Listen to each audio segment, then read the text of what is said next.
Alors, aujourd'hui, je vais parler de... Tout est une question de perception. Et je vais donner de multiples exemples afin de me faire comprendre. En ce sens, alors lorsque je dis ça, la première chose qui me traverse l'esprit, c'est la souffrance. Tout est une question de perception dans le sens que la réaction, bon, peut-être la réaction première ne va pas être forcément bonne, c'est tout à fait normal. Surtout quand tu es face à quelque chose de nouveau, plus ou moins bonne, normal. On est des êtres humains. C'est tout à fait normal qu'on ait des émotions vis-à-vis de quelque chose de nouveau, etc., etc. Ou des fois, c'est pas forcément par rapport à quelque chose de nouveau, mais quelque chose à laquelle on n'a pas encore résolu et à laquelle on n'a pas encore compris. Et justement, à travers ce travail sur soi, ça nous permet d'avoir une meilleure approche face à la situation. Et quand je dis situation, ça peut être de multiples choses qui interviennent dans le quotidien. Plus facilement, on aura une bonne approche vis-à-vis de cela, mieux on va le vivre et ça évite justement que l'on soit déprimé, etc., etc. Déprimé, que l'on souffre, etc., etc. Mais encore une fois, ne pas s'en vouloir d'avoir ces émotions-là, parce que les émotions aident à savoir ce qui est déplaisant ou pas, ce qui est agréable ou pas, et mettre un doigt sur un certain nombre de choses à laquelle il faut travailler afin de mieux percevoir cela. Et je vais parler encore de croyances limitantes, surtout par rapport au regard des autres. C'est un peu compliqué justement lorsque l'on est entouré de personnes qui n'ont pas la même vision des choses que nous. Mais à partir du moment que tu as ta vision, tu as ta perception vis-à-vis de la chose et que tu y crois fermement, ça ne doit pas avoir d'impact sur toi.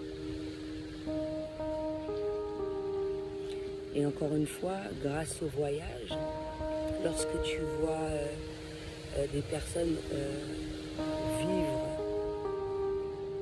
d'une manière totalement différente face à un certain nombre de choses, ça te permet de t'aider en ce sens.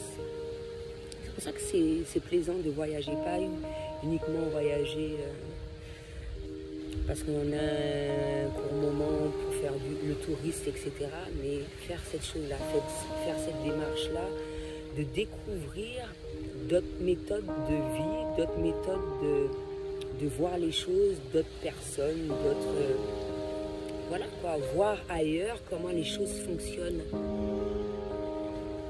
Même si le lieu dans lequel tu habites, les croyances ne sont pas les mêmes, etc., etc. Et penser par rapport à la manière, c'est par rapport au lieu à laquelle tu es, c'est par rapport aux différentes perceptions. Parce que, encore une fois, je l'ai déjà dit, chacun a sa perception de la chose. Mais apparemment,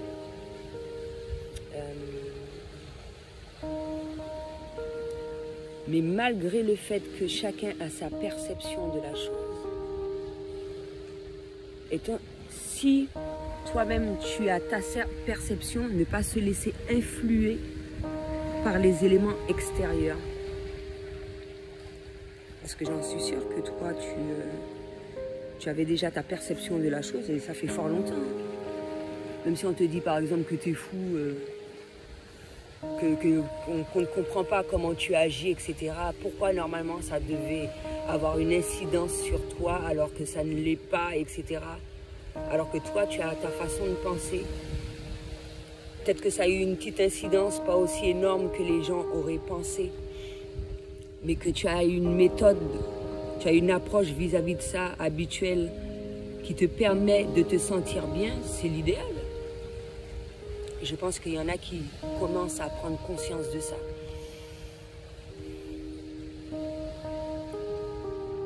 Qu'ils avaient des attitudes depuis leur tendre enfance et que maintenant ils prennent conscience que mine de rien ils avaient cette attitude-là et que cette attitude-là leur permet de bien vivre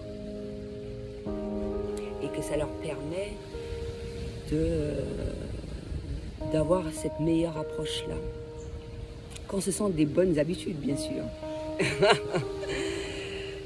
Donc, hormis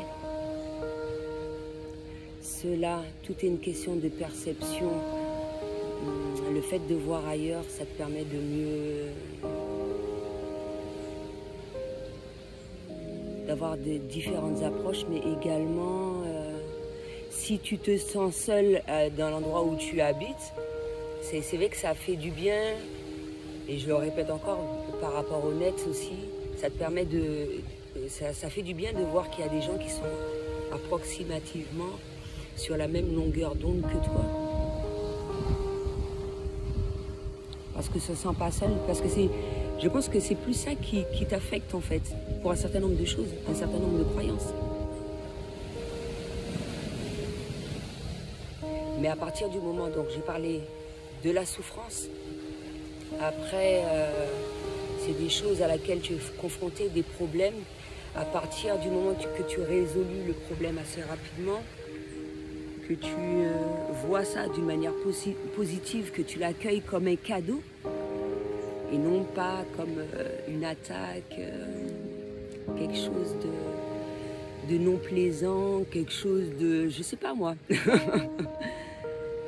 Dès que tu accueilles cela au mieux, parce que tout ce qui est mis sur ton chemin, mine de rien, c'est pour t'apprendre quelque chose, c'est pour sinon faire un travail sur toi-même pour que justement ça n'ait plus d'incidence vis-à-vis de toi, etc., etc. Ça me fait penser justement à un film que j'ai vu qui s'appelle La vie est belle. Je vais essayer de ne pas trop parler du film pour ceux qui ne l'ont pas encore vu, pour t'inciter à le découvrir. Et en plus, c'est issu d'une histoire vraie. Ça se passe dans un camp de concentration. Je mettrai une photo du film en fin de vidéo. Et justement, ce père-là, je ne vais pas tout raconter. Hein. À un certain moment, il était avec son fils. Et grâce à lui, il a pu voir les choses de la meilleure manière qu'il soit. Moi je dis. Franchement, parce que si on se met à la place de ces personnes-là, la preuve, camp de concentration, déjà, ce mot-là n'est pas plaisant. Je pense que personne n'aimerait être dans un camp de concentration. Mais la manière dont il voyait les choses et la manière dont il a permis à son fils de voir les choses, c'est ce qui a vraiment changé énormément. Mais énormément de choses également, parce que je ne vais pas trop parler. C'est juste ça. Et c'est en ce sens-là que j'essaye de dire que tout est une question de perception. Effectivement, il y a beaucoup de choses qui sont désagréables. Il y a beaucoup de choses qui font souffrir dans la vie. Il y a beaucoup de choses non plaisantes. Mais vraiment, et à laquelle on n'a pas forcément dans l'immédiat un impact dessus. On ne peut pas résoudre ce problème dans l'immédiat, mais pendant qu'on endure cette chose-là, comment voir les choses pour le vivre au mieux, pour attendre qu'il y ait une amélioration, etc., etc. Même si, pour certaines choses, on peut agir de différentes manières pour que les choses s'améliorent, mais en attendant, parce qu'il y a des fois, ça peut prendre énormément de temps. Et ça, je poursuis avec le film. ça peut prendre énormément de temps. Qu'est-ce qui n'aurait pas aimé avoir une baguette magique et être dans une situation à laquelle, qui est fortement déplaisante, n'aurait pas aimé sortir de cette situation-là assez rapidement? Je pense que tout le monde aurait aimé avoir cette fameuse baguette magique. Et quand on n'en a pas, ou sinon si la baguette magique ne fonctionne pas dans l'immédiat, qu'est-ce qu'il faut faire? Avoir une meilleure approche de cela, pour vivre cela au mieux. Et moi, j'ai trouvé ça vraiment formidable, l'approche que ce père a eue là, vis-à-vis de cet enfant. Parce qu'il a pu le vivre au mieux, et ça a permis de faire ce film, et que ce livre soit écrit également. Et encore une fois, c'est à partir d'expériences telles que celle-ci, et de la manière dont un certain nombre de personnes s'en sont sorties, qui permet aux autres de les aider inconsciemment et consciemment. Donc comment prendre les choses, comment voir les choses, que ce soit situation, mots, etc., etc. Chacun peut voir les choses de la meilleure manière qu'elle soit, et c'est ce qu'on souhaite. Mais si la personne voit ça comme ça, qu'il la voit de la manière qu'il le souhaite, à partir du moment que ça lui fait du bien. Même si de prime abord, tu vas dire, ah oui, mais il agit comme un clown, il agit comme un fou, elle agit comme une folle, etc. Mais la personne se sent heureuse, telle qu'elle est. Tu ne connais pas les souffrances de la personne, tu ne sais pas ce qu'elle endure, tu ne sais pas ce qu'elle fait. Ce qui a fait qu'elle agisse comme ça.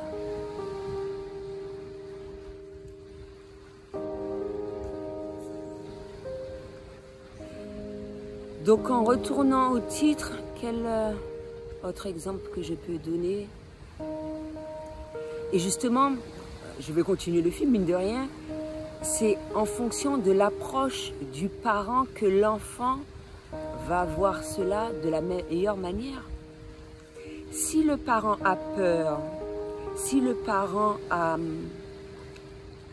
des croyances limitantes, si le parent voit ça de manière négative, etc., l'enfant va reproduire ça, plus ou moins, parce que c'est pas systématique. Des fois, l'enfant, contrairement à ce qu'on le croit, il voit les choses à sa manière, sauf qu'on lui impose, ou à force d'entendre des choses négatives ou des choses qui ne vont pas en ce sens, de manière inconsciente, il va reproduire ce que son parent fait. Mais si le parent a une meilleure approche, il n'y a pas de souci. Tout est cool. Hein? Si pour le parent tout est cool, pour l'enfant tout va être cool. Il ne va pas trouver ça mal, il ne va pas trouver ça... il ne va pas trouver que c'est, comment dirais-je, honteux, il ne va pas trouver ça que c'est bizarre, ou toutes ces choses-là, ça on l'inculque à l'enfant. Pas uniquement les parents, la société également. Parce que l'enfant, quand il vient de naître ou quand il est en bas âge, pour lui tout est super, hein, tout est possible. Il propose du tout et du n'importe quoi pour certaines personnes. Aux parents, lui, c'est normal. Hein. C'est le parent qui va brider ça. Il va lui dire, ah non, ça ne se fait pas. J'en ai déjà parlé dans certaines vidéos. Ou c'est mal vu. Ah non, c'est pas possible.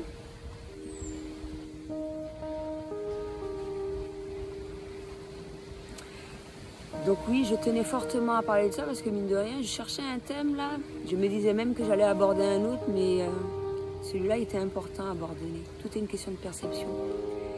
Et je parlerai même de séparation, que ce soit amical, vis-à-vis de la famille, que ce soit vis-à-vis d'un couple. Il y a séparation, si c'est préférable dans l'immédiat qu'on se sépare, pourquoi? Pourquoi pas? Pour garder de bons souvenirs vis-à-vis de cela. Si on doit se rejoindre, on va se rejoindre. Il n'y a pas de souci. Et quelle est l'approche de la séparation, justement? Pour moi, il n'y a pas de séparation. Si tu as du mal avec la séparation, pour moi, il n'y a pas de séparation. Quand c'est un couple, séparation, il doit avoir. Tu m'aimes, je t'aime, voilà. On se sépare, ça ne m'empêche pas de t'aimer, tu peux m'aimer toujours. Ça ne pose pas de problème.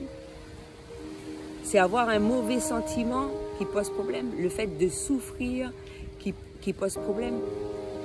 Et quand tu souffres, pourquoi tu souffres?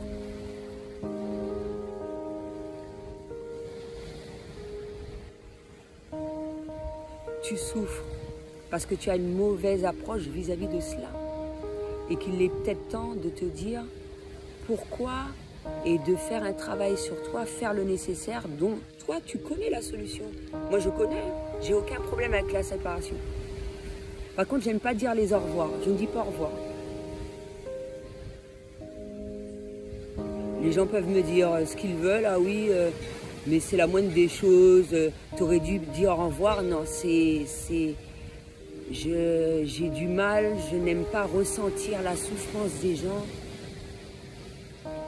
Je ne veux pas. Il n'y a pas d'au revoir comme ça qu'on se revoit, voilà, c'est bien. Je sens que tu as du mal avec la séparation, je sens un mauvais sentiment, je ne vais pas ressentir ta tristesse fortement. Je ne vais pas te dire au revoir, mais déjà, j'aime pas les au revoir.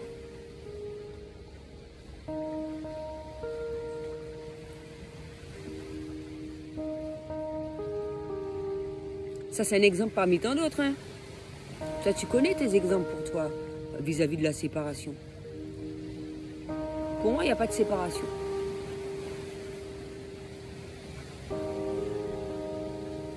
Encore plus vis-à-vis des capacités extrasensorielles. Il y a possibilité d'être connecté, il y a possibilité d'être connecté, de communiquer. Il n'y a pas de séparation. Je ne te vois pas physiquement, mais je peux communiquer avec toi. Pour mon cas. C'est vrai que pour certaines autres personnes, c'est autre chose. Et pour mon cas, ça ne doit pas poser problème.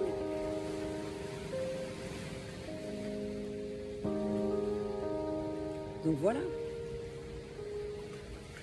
Pourquoi persistes-tu à te conforter dans une idée qui te fait souffrir?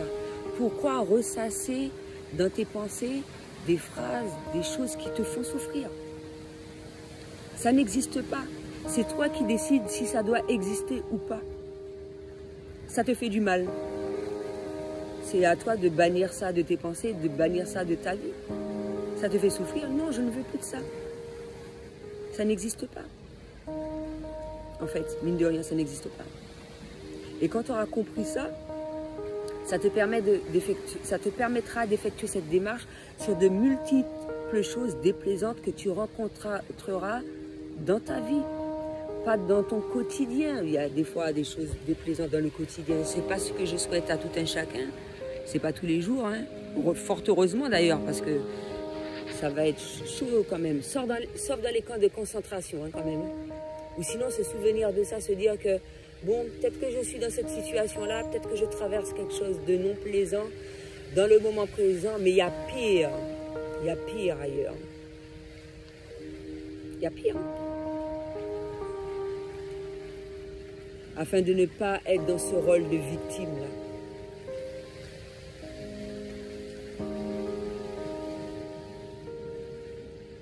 Donc voilà, je pense avoir fait un petit peu le tour. Je pense que c'est vraiment important d'avoir... Et cela, ça s'améliore au fil du temps, hein, à travers les expériences, à travers les échanges, à travers un petit peu tout, à travers les erreurs, etc., etc. Donc voilà, c'était tout ce que j'avais à dire pour aujourd'hui. À bientôt.